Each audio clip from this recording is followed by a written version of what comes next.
Hello friends, ഇന്ന് നമ്മൾ mid night mass എന്ന സീരീസിൻ്റെ രണ്ടാമത്തെ എപ്പിസോഡാണ് കാണാൻ പോകുന്നത്.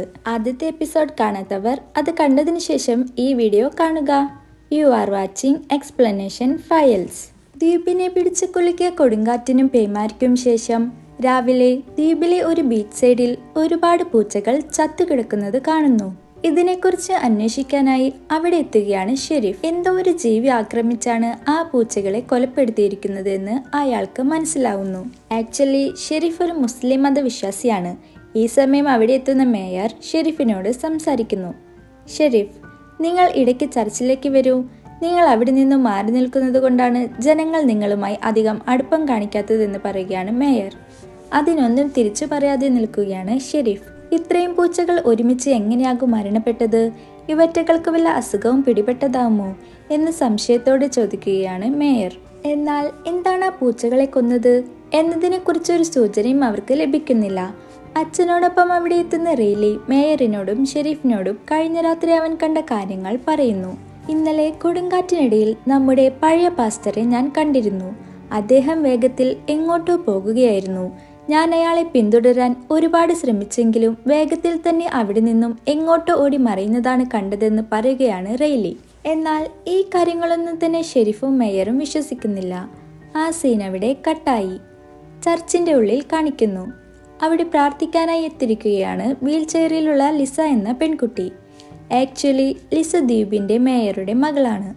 അവൾ ദിവസവും ചർച്ചിലേക്ക് പോവുകയും പ്രാർത്ഥിക്കുകയും ചെയ്യുമായിരുന്നു. ഇതുകൊണ്ട് തന്നെ അവൾ പുതിയതായി വന്ന ഫാദറുമായി പെട്ടെന്ന് തന്നെ സൗഹൃദത്തിലാവുന്നു. അങ്ങനെ പ്രാർത്ഥനയ്ക്കു ശേഷം അതിലൂടെ നടന്നു വരികയായിരുന്നു ഫാദറും ലിസയും. ഈ സമയം മറ്റേ ഡ്രങ്കാർഡ് അയാളുടെ പട്ടിയുമായി അതുവഴി നടന്നു വരികയാണ്. എന്നാൽ ലിസയെ കണ്ടതും പെട്ടെന്ന് തന്നെ അയാൾ തിരിച്ചു നടക്കാൻ ആരംഭിക്കുന്നു. എന്താണെന്നാൽ ലിസ എന്ന പെൺകുട്ടിയുടെ ഇപ്പോഴത്തെ അവസ്ഥയ്ക്ക് കാരണം അയാളായിരുന്നു. മദ്യപിച്ച് ബോധമില്ലാതെ ഗൺ കൊണ്ട് ഷൂട്ട് ചെയ്തപ്പോൾ അത് അറിയാതെ ലിസയുടെ കാലിൽ തറയ്ക്കുകയും ജീവിതകാലം മുഴുവൻ അവൾ വീൽചെയറിൽ ജീവിക്കേണ്ട അവസ്ഥയും ഉണ്ടാവുന്നു. അവിടെ നിന്നും ഫാദർ നേരെ പോകുന്നത് ഡോക്ടർ സാറയുടെ വീട്ടിലേക്കാണ്.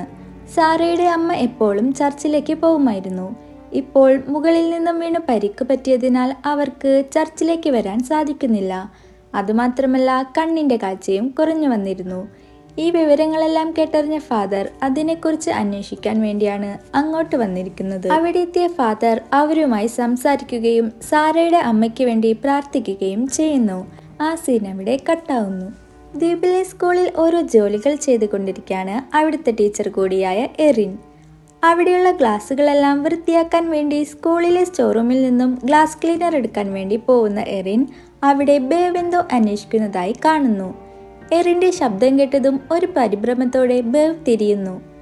ഈ സമയം ബേവിന്റെ കയ്യിലുള്ള വിഷക്കുപ്പി കാണുകയാണ് എറിൻ.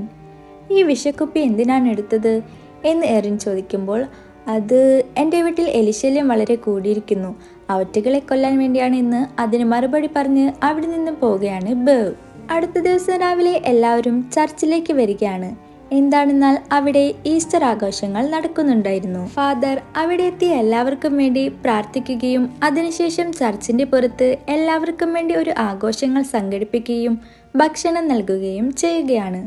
ഈ ആഘോഷങ്ങൾക്കിടയിൽ ഒന്നിലും പങ്കെടുക്കാതെ മാറിയിരിക്കുന്ന റെയ്ലിയുടെ അടുത്തേക്ക് വരികയാണ് ഫാദർ. നമ്മുടെ ദ്വീപിൽ ഇപ്പോൾ കുറച്ച് ആളുകൾ മാത്രമാണുള്ളത്. ബാക്കി എല്ലാവരും ഇവിടെ ഉപേക്ഷിച്ചു പോയി. എന്നാൽ ഇവിടെയുള്ളതിലും 75% ആളുകൾ മദ്യത്തിനും മയക്കുമരുന്നിനും അടിമകളുമാണ്. നിന്റെ അവസ്ഥ തന്നെ നോക്കൂ. മദ്യപിച്ച് വണ്ടി ഓടിച്ച് നീ ഒരു പെൺകുട്ടിയെ കൊലപ്പെടുത്തി. പക്ഷേ ജയിൽ ശിക്ഷയ്ക്ക് ശേഷം നീ മദ്യപാനം ഉപേക്ഷിച്ചു. അതുപോലെ ഇവിടെയുള്ളവരെല്ലാം ലഹരിയിൽ നിന്നും പിന്തിരിപ്പിക്കാൻ നമുക്കൊരു ഗ്രൂപ്പ് ഉണ്ടാക്കണമെന്ന് പറയുകയാണ് ഫാദർ. ഈ സമയം ദ്വീപിലെ ഡ്രങ്കാർഡ് അവിടെയുള്ള മദ്യം കുടിച്ചുകൊണ്ടിരിക്കുകയാണ്. പെട്ടെന്ന് അയാളുടെ ഡോഗ് അവിടെ വെച്ച് പിടഞ്ഞു മരണപ്പെടുന്നു. എന്താണെന്ന് ചെക്ക് ചെയ്യുമ്പോഴാണ് ആ ഡോഗിന്റെ ഭക്ഷണത്തിൽ ആരോ വിഷം കലർത്തിയിരിക്കുന്നത് അവർക്ക് മനസ്സിലാകുന്നത്. ഇത് കാണുന്ന എറിന് ബേവ് എന്ന ആ ലേഡിയെ സംശയം തോന്നുകയാണ്. എന്താണെന്നാൽ അവളുടെ കയ്യിൽ വിഷക്കുപ്പി എറിൻ കണ്ടിരുന്നല്ലോ. അതുമാത്രമല്ല അവൾക്ക് ആ ഡോഗിന് ഒട്ടും ഇഷ്ടവുമല്ലായിരുന്നു. സോ ആ ലേഡിയാണ് വിഷം കൊടുത്തതെന്ന് എറിന് തോന്നുകയാണ്. പക്ഷേ അത് അവൾ ആരോടും പറയുന്നില്ല. ഈ സംശയം എറിന് മാത്രമല്ല ഷെരീഫിനും തോന്നുന്നുണ്ട്. അതുകൊണ്ട് തന്നെ ഷെരീഫ് ബേവിന്റെ അടുത്തേക്ക് പോയി ആ ഡോഗ് മരിച്ച സംഭവത്തെക്കുറിച്ച് ചോദ്യം ചെയ്യുകയാണ്. എന്നാൽ ബേവ് ഒരിക്കലും ആ കുറ്റം സമ്മതിക്കുന്നില്ല. സോ ഒരു സോളിഡായ എവിഡൻസ് കിട്ടുകയാണെങ്കിൽ ഷെരീഫ് ബേവിനെ അറസ്റ്റ് ചെയ്യുമെന്ന് പറയുന്നു.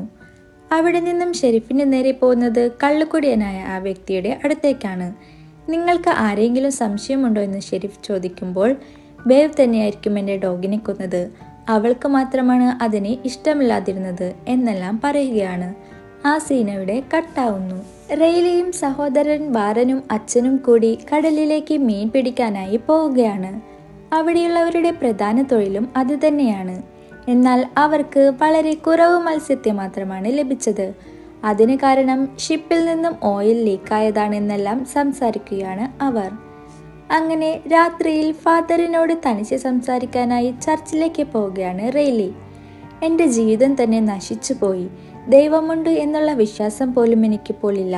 ഷിപ്പിൽ നിന്നും ഓയിൽ ലീക്കായത് കൊണ്ട് നമ്മുടെ ദ്വീപ് തന്നെ മലിനപ്പെട്ടു, മത്സ്യസമ്പത്ത് കുറഞ്ഞു വന്നു, ആളുകളെല്ലാം ഇവിടം വിട്ടു പോയി, നമ്മുടെ ദ്വീപ് തന്നെ നശിച്ചു കൊണ്ടിരിക്കുകയാണ്. എന്നാൽ ഷിപ്പിംഗ് കമ്പനി നൽകിയ നഷ്ടപരിഹാരം കൊണ്ട് നിങ്ങൾ ഈ ചർച്ച് ഡെവലപ്പാക്കുന്നു എന്നല്ലാതെ ഇവിടെയുള്ളവരുടെ ജീവിതം ഡെവലപ്പാവുന്നില്ല എന്നെല്ലാം ഫാദറിനോട് പറയുകയാണ് റെയ്ലി. ഇതെല്ലാം കേട്ട ശേഷം ഫാദർ റെയ്ലിയെ സമാധാനപ്പെടുത്തിക്കൊണ്ടിരിക്കുകയാണ്. ഈ സമയം മെറിൻ എന്ന ലേഡി അവളുടെ വീട്ടിൽ നിന്നും പുറത്തേക്ക് നോക്കുമ്പോൾ ഒരു വിചിത്ര രൂപം അവിടെ നിൽക്കുന്നത് കാണുകയാണ് അവൾ. എന്നാൽ അത് അവളുടെ തോന്നലാവുമെന്ന് കരുതി അവിടെ നിന്നും പോയി റെസ്റ്റ് റൂമിൽ ഇരിക്കുകയാണ്. പെട്ടെന്ന് പ്രഗ്നൻ്റായ അവൾക്ക് അസ്വസ്ഥത അനുഭവപ്പെടുകയും അവിടെ നിന്നും ഡോക്ടർ സാറയെ കാണാനായി പോവുകയും ചെയ്യുന്നു. ഡോക്ടർ സാറ അവളെ പരിശോധിച്ച ശേഷം കുഴപ്പമൊന്നും തന്നെ കാണാൻ സാധിക്കുന്നില്ല, അവളുടെ ബേബി സേഫാണ് എന്നെല്ലാം പറയുകയാണ്. ഈ സമയത്ത് തന്നെ ഡോക്ടർ സാറയുടെ അമ്മയും ജനലിലൂടെ പുറത്ത് ഒരു രൂപത്തെ കാണുകയാണ്. പേടിച്ചു പോയ ആ ലേഡി കരയാൻ ആരംഭിക്കുന്നു. അവിടേക്ക് ഓടി വന്ന സാറ അമ്മയെ സമാധാനിപ്പിക്കുകയും അത് സ്വപ്നമാണെന്ന് പറയുകയും ചെയ്യുന്നു. ആ സീൻ അവിടെ കട്ടാവുന്നു. അർദ്ധരാത്രിയിൽ എല്ലാവരും ഉറങ്ങിക്കൊണ്ടിരിക്കുന്ന ആ സമയം ദ്വീപിന്റെ ഒരു വശത്തിലൂടെ നടന്ന് എങ്ങോട്ടോ പോവുകയാണ് അവിടെയുള്ളവർക്കെല്ലാം മയക്കുമരുന്ന് സപ്ലൈ ചെയ്യുന്ന ഒരാൾ.